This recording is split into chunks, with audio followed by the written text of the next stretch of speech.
ఆచా coding tutor training ఇచ్చి permanent IT job ఇస్తారు. 9697969788. Building కట్టాలంటే స్లాబ్ వేస్తాం.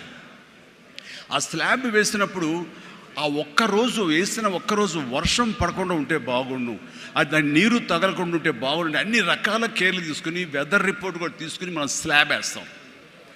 ఆ స్లాబ్ వేసిన 24 hours తర్వాత దాన్ని నీరు పడితే గనక లోపల మొత్తం అది పాడైపోతుంది.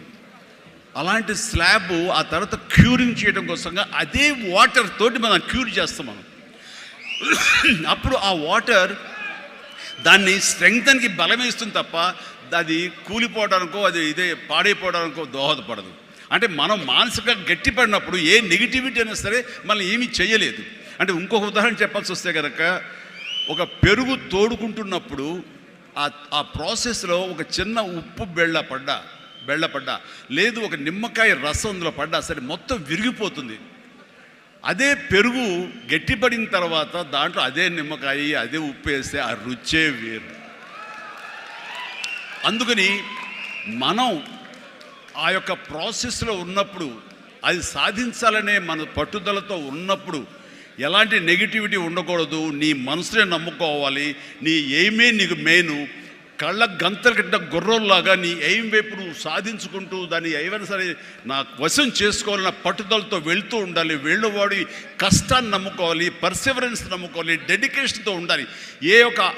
ఆ రకంగా నేను నిజం చెప్తున్నాను. నేను ఎప్పుడు ఎక్కడ ఏ చెడు అలవాట్లకు కానీ, ఎక్కడ ఏ వయసెస్ కానీ, వ్యసనాలకు కానీ లోను కాకుండా ఆంజనేయ స్వామి అనేవాడు నా ధ్యేయం. నాకు సినిమాలో నెంబర్ 1 అవ్వాలన్నది ఒకటే ధ్యేయం. ఆ రకంగా ముందుకుంటూ వెళుతూ వస్తూ ఉండేవాడిని. ఈ లోపల అవమానాలు జరగకపోలేదు, ఎన్నో డిసప్పాయింట్మెంట్ జరగకపోలేదు. అయితే అప్పట్లో నాది బాగా గట్టిపడినటువంటి కాంక్రీట్ స్లాబ్, బాగా గట్టిపడినటువంటి పెరుగులాగా అయ్యాను కాబట్టి ఇవేమీ నాకు లేవు. వీటిని నాకు అనుకూలంగా మలుచుకున్నాను. ఒక గ్రద్ద పైకి ఎగురుతున్నప్పుడు తన స్వశక్తితోటి పైకి ఎదగదు. కొంతవరకు ఎగిరిన తర్వాత అక్కడ ఉండేటటువంటి గాలి పవనాలని అదును చూసుకుని వాటిలోకి ఎంటర్ అయ్యి ఆ యొక్క కరెంట్స్తో అది ఇంకొంచెం హైట్కి వెళ్తుంది. అందుకని నాకున్న పరిస్థితులు నాకు అనుకూలంగా మార్చుకుని నేను పైకి వెళ్తూనే వచ్చాను తప్ప ఎప్పుడు కిందకి పడలేదు. ఈ రోజుకి పడలేదు. సినిమా ఇండస్ట్రీకి అంత ఇదిగా ఉన్నానంటే నాకు నేనుగా ఏర్పరచుకున్నటువంటి, నాకు నేనుగా చూసిన ఫిలాసఫీ తోటి ఆ యొక్క దీంతో ముందుకు వెళ్తూనే వచ్చాను. అంటే చాలాసార్లు చెప్పాలంటే ఎన్నో డిసప్పాయింటింగ్ జరిగింది నాకు. అంటే ఒక సినిమాలో నన్ను బుక్ చేసి మహానటుడు రామారావు గారితో అప్పట్లో ఒక సినిమా చేశాను, తిరుగులేని మనిషి అని. దేవి ప్రసాద్ గారు ప్రొడ్యూసర్. అందులో నేను, ఫటాఫట్ జయలక్ష్మి, ఆయన, రతి అగ్నిహోత్రి చేశారు రామారావు గారితో. ఆ సినిమాలు చాలా బాగా చేశాను. రామారావు గారి పక్కన మరొక హీరోగా నాకు అవకాశం వచ్చింది. అంతా ఎర్లీ స్టేజ్లోనే అనుకుంటాను. నాకు ఆ సినిమా ఫెయిల్ అయింది. ఆ తర్వాత మళ్ళీ అదే రామారావు గారితో మళ్ళీ సినిమా చేసే అవకాశం వచ్చింది ఒక దిగ్దర్శకులతోటి. అయితే నాకు డేట్లు ఇచ్చారు, నా మెజర్మెంట్స్ తీసుకున్నారు, నేను వెయిట్ చేస్తాను. కానీ నా పేరు లేకుండా మరొకరి పేరుతోటి ఆ అనౌన్స్మెంట్ అయ్యేసరికి ఎక్కడ డిసప్పాయింట్మెంట్ వచ్చింది. ఏంటిది అని ఆ రోజున ప్రొడ్యూసర్ని పిలిచి, ఇదేంటంటే షెడ్యూల్ స్టార్ట్ అయిపోతుందంట, నాకు డేట్లు చెప్పారు, నేను ఆ డేట్లు ఎవరికి ఇవ్వకుండా నేను ఇక్కడ దాచిపెట్టాను, నేను ఎదురు చూస్తున్నాను అంటే, సారీ చిరంజీవి గారు, ఎలా చెప్పాలో తెలియక మేము టైం తీసుకున్నాము. ఎందుకంటే పోయిన సినిమా మీది ఫ్లాప్ అయింది కదా కాంబినేషన్లో, అందుకని దానికి గ్లామర్ ఉండదని మీరు వద్దనుకున్నామని. ఆ విషయం చెప్పచ్చు కదండి అని అంటే, ఆ టైంలో నేను నాతో సినిమా చేస్తే సినిమా ఫెయిల్ అవుతుందని ఒక బ్యాడ్ ఇది నా మీద స్ప్రెడ్ అయ్యే అవకాశాలు ఉన్నాయి.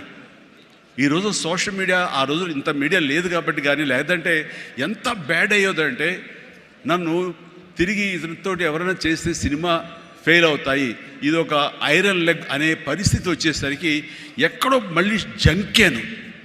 కానీ గ్రద్దలాగా నాకు అనుకూలంగా ఉన్నటువంటి అవకాశాల పవనాలని అదునుగా చూసుకుని నేను ఎదిగాను. దాన్ని పాజిటివ్గా తీసుకున్నాను. ఎవరైతే వద్దులే ఈ సినిమా చిరంజీవి వద్దులే అని నన్ను పక్కన పెట్టి అనుకున్నారో అలాంటి వ్యక్తితోటే నేను రామారావు గారి కంటే ఎక్కువ సినిమాలు ఆయన నాతో చేసేలాగా చేసుకున్నాను. అత్యధిక సినిమాలు రామారావు గారు చేస్తే ఆ మహానుభావుడు ఆ దర్శకుడి దగ్గర, అదే దర్శకులు వారు నన్ను భుజం పట్టి నన్ను పైకి తీసుకుని ఆయన కంటే 4 సినిమాలు ఎక్కువే చేశారు నాతోటి. అది పరిస్థితుల్ని మనకు అనుకూలంగా మలుచుకోవటం, మార్చుకోవటం, తద్వారా మనం ఇంకొంచెం పైకి వెళ్ళటం అనేది. ఆ రోజున డిసప్పాయింట్ అయిపోయి నీ కసి లేకుండా, లేదా ఆ కసిని నెగిటివిటీ పెట్టి మార్చుకుంటే కనుక అది నిన్ను తినేస్తుంది. నువ్వు ఇలాగే ఉండిపోతావు, అలాగే దిగజారిపోతావు, అలాగే కనుమరుగైపోతావు. అలా కాదు, మనం ఎదురు తిరగాలి, పరిస్థితులు మనం అనుకూలంగా మార్చుకోవాలి. అందునే గ్రద్ద ఫిలాసఫీ నాకు ఫిలాసఫీ. అండ్ ఎదిగాను, పైకి వెళ్తూ వచ్చాను. ఆయన దగ్గరే నా రికార్డులు ఉన్నాయి. అది నా ఫస్ట్ సినిమా ₹1 కోటి చూసిన సినిమా అదే. నా రెమ్యునరేషన్ కాదు సుమా, సినిమా బడ్జెట్ 75 లక్షలు వస్తే కనుక బ్రహ్మాండ బడ్జెట్, ఎంతో రెవెన్యూ అనుకునేవాళ్ళు. ఫస్ట్ ₹1 కోటి. నా తోటి హీరోలు కూడా ₹1 కోటి తెలుగు సినిమా అనే లెవెల్కి వెళ్ళింది. అక్కడి నుంచి కోటి అనేది మామూలు అయిపోయింది. ఒక్కొక్క ఏరియాలోనే ₹1 కోటి, ఆ తర్వాత నా రెమ్యూనరేషన్ ₹1 కోటి పైబడి అలా అంచెంచుగా ఎదుగుతూ వచ్చాను. నేనేమన్నానంటే, మీ బలం మీ పాజిటివ్ థింకింగ్, మీ బలం మీ కన్విక్షన్, మీ బలం మీ ధ్యేయం నుంచి పక్కదారి పట్టకపోవటం. మీరెవరైనా సరే మీ ఎయిమ్ ఏంటి అనే దాన్ని మీరు ఫిక్స్ చేసుకోండి. ఆ ఎయిమ్ని వెళ్ళటం కోసంగా దారులు వెతుక్కోండి. అవకాశాలు ఇలాగ అబండెంట్గా ఉంటాయి. వాటిల్లో మనకు కావలసిన అవకాశాలు, మన ధ్యేయానికి లక్ష్యానికి దగ్గరగా ఉండే అవకాశాలు మనకి పాపపై కనపడుతుంటాయి. ఆ పాపపై కనపడే దాన్ని మనం గుర్తించగలగాలి, వాటిని ఎంబ్రేస్ చేసుకోగలగాలి, వాటిని మనకు అనుకూలంగా మనం మలుచుకోగలగాలి, అవి మనం బలంగా చేసుకోగలగాలి, వెళ్ళాలి. ఇనీషియల్గా వెళ్ళినప్పుడు డబ్బే సంపాదించుకోండి. డబ్బే కాదు ప్రధానం, నిలదొక్కుకోవడం ప్రధానం. మన ఎయిమ్ వైపు మనం వెళ్ళటం అన్నది అది ప్రధానం. వెళ్ళిన తర్వాత డబ్బు ఆటోమేటిక్గా వస్తుంది. అనుకున్నావా ఇంత వస్తుందని, ఆ తర్వాత డబ్బునే పెంచుతుంది. సో నేను అలాగే వెళ్తూ వచ్చాను. నిలదొక్కుకోవాలి, ఇక్కడ నెంబర్ 1 అనిపించుకోవాలి, నా స్థానం సుస్థిరం. ఇది లేకపోతే నేను బయట నయా పైసాకి పని చేయను. ప్రైమ్ టైం నా లైఫ్లో అయిపోయింది కాబట్టి ఇక్కడ ఏమైనా సరే అని ఆ రకంగా వెళ్ళాడు. ఎక్కడ ఈగోకు వెళ్ళకుండా, ఎక్కడ హర్ట్ అవ్వకుండా, వాళ్ళు నన్ను సినిమాలను తీసేసరే, నన్ను కాదన్నారే అనే కోపం కంటే కూడాను వాళ్ళని ప్రసన్నం చేసుకోవాలి. వాళ్ళు మళ్ళీ అతన్ని మనం బాధ పెట్టుంటామేమో కదా అని వాళ్ళ మనసుల్లో వాళ్ళు వాళ్ళు గిల్ట్ ఫీల్ అయ్యేలాగా చేసి నెక్స్ట్ ఏమైనా సిద్ధతో సినిమా చేయాలయా అని అనిపించేలాగా నా బిహేవియర్ ఉండేది. ఆ బిహేవియర్ తోటి వాళ్ళ ఆఫీస్కి వెళ్ళి కూర్చునేవాడిని. అంటే అక్కడ నాకు ఒక పౌరుషం లేదని కాదు, పరిస్థితి నాకు అనుకూలంగా మలుచుకోవడంలో నేను అది ఆ రకంగా కొంచెం తగ్గి వెళ్తాను. నేను తగ్గడం మూలంగా ఆ తర్వాత వచ్చే కరెంటు వేవ్స్ దాని మీద ఎక్కితే అదే తీసుకెళ్తాను పైకి. అది నమ్మిన వాడిని నేను. అలాంటి దర్శకులతోటి, ఆ దర్శకులతోటి నేను హైయెస్ట్ సినిమాలు చేశాను అన్నది ఈ రోజున వాస్తవం.